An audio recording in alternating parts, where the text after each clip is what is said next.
Oh man, T-minus like a couple minutes till this game goes live. I can't wait.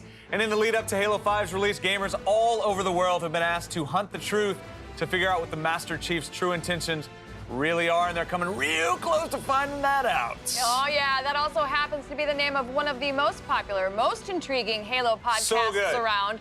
We really like it. So good. Very good, you guys. Joining us now are Brian Reed, Noah Eichen, and Ian Tournay.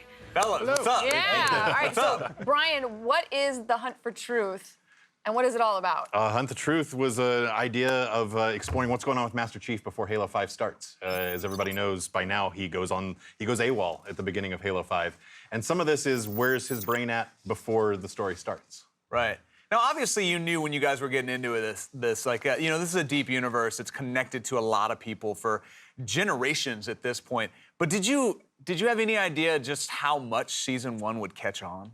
I would know. I mean, we always hope it as like creators, right? I mean, you're always like, I hope this is going to be good. I hope everybody digs this. Yeah. But I mean, it caught all of us by surprise. I mean, I don't think I'm talking out of turn. We had no idea. I mean, it was started as a really small idea, actually. Mm-hmm. Yeah. The ask to us was come up with something that's going to fill the gap between the Bullet teaser, which launched one Sunday, and the next Sunday when the 2 TV commercials were going to come out that March. Mm-hmm. And our ask was just to make a piece of content that would fill that gap. Yeah. And as we pitched it around, it just grew and grew and grew. It's so well produced. It's just very, very just polished. It's not something that I would normally expect from. It's way better than the Halo fan fiction that we've written and recorded right now, so I can tell you that. Well, we got really lucky. I mean, we came to the table with Microsoft and 343, Brian and Frank and Jeremy, and Halo is this huge thing. It's been a huge part of all these gamers' lives, and to just go to Brian and be like, "Hi, we'd really kind of like to really get in there and try something," and Brian's like, "Yeah, it's like, let's do it." Oh, okay, oh, cool, and yeah, it's just a labor of love. All right. Well, we've been talking about it and bragging on it. I feel like the fans at home, if you haven't listened to it yet, first of all, go listen to it immediately. But for now, at this moment, let's listen to a clip from season 1. When you're a war journalist, you see a lot of horrible stuff. All the stories I've done, I've seen the absolute worst of humanity. But I've also gotten to see the best. 6 years ago, We're gonna talk about this voice. I saw him, the greatest, most mysterious hero of our time, up close in action. I witnessed firsthand what he did that day, and it changed everything for me. Anyone listening to this knows exactly who I'm talking about. The guy who saved us, saved Earth, saved mankind.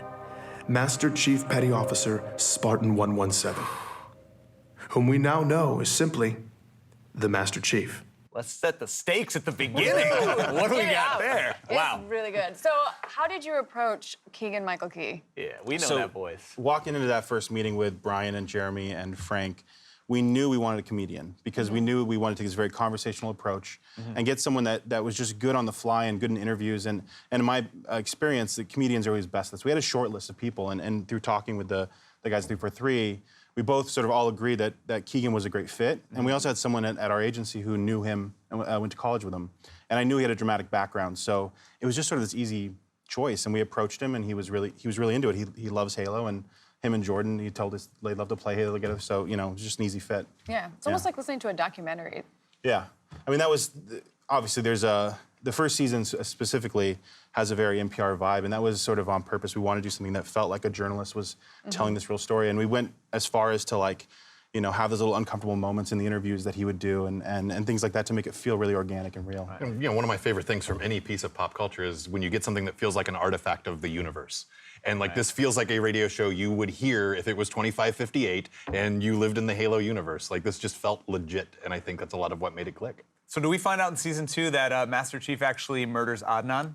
Do we find that out? Is that a spoiler? Yeah, it's a serial joke to like 3 people out there. But thank you, fellas. You all get it. You all get it. But speaking of season 2, Ian, and again, we don't want to spoil anything, but what can fans look forward to in season 2?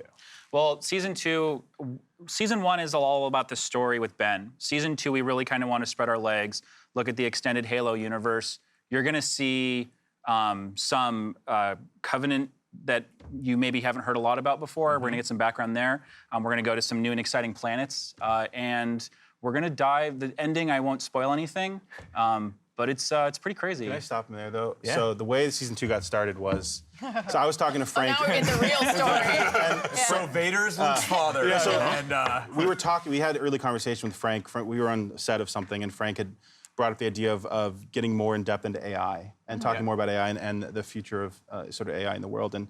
And so we had this conversation on the side, and then I think the next week Ian had flown down to Pasadena where our offices are. He was like, so I was in the shower. And That's where all the good ideas happen. It's true. It's That's just it. text right It now. is the bathroom. We'll say it's the bathroom. Not all of them are in the shower. It is, yeah. So when you get to the finale, think of my shower. Yeah. That's the. so he had an idea that, Righty sort then. of, that tied in, and we, as we were talking about it, sort of bridged the gap, and we had this story that we wanted to tell, and everyone was on board with it. Yeah. very cool, man. Well, I know we have a big surprise and a big treat for the fans at home. We actually do have a clip from season 2, so let's take a listen to that right now. What do you know about me, Pharaoh?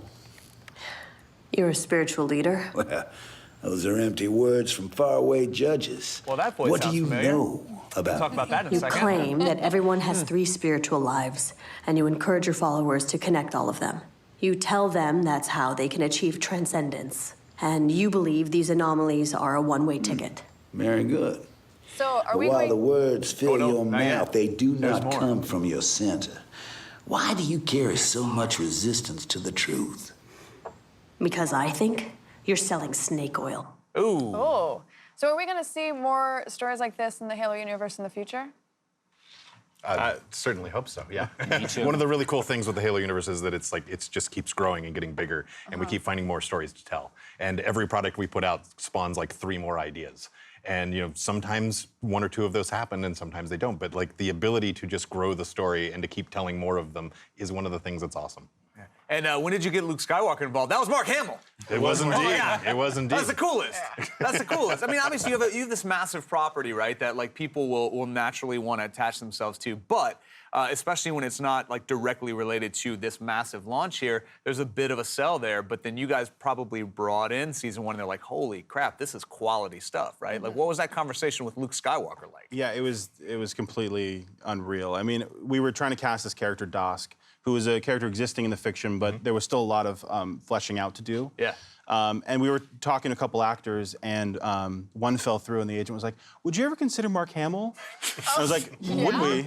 And so I guess he just listened to all season 1 and was like, this is awesome, I want to get involved. That's And cool. and the next day he was on board, and like it was just that easy, and it was crazy. I mean, one of the most surreal moments of my life, for sure. Man, oh man, awesome. you're just setting this bar so high for yourself. You know that, right? I think in season 3 we're gonna have to, like, Luke Skywalker will actually have to kill Adnan. Like, that's where you're setting yourselves right Probably. now. Well, gentlemen, thank you so much for your time.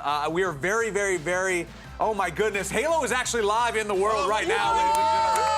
Halo is live in the world.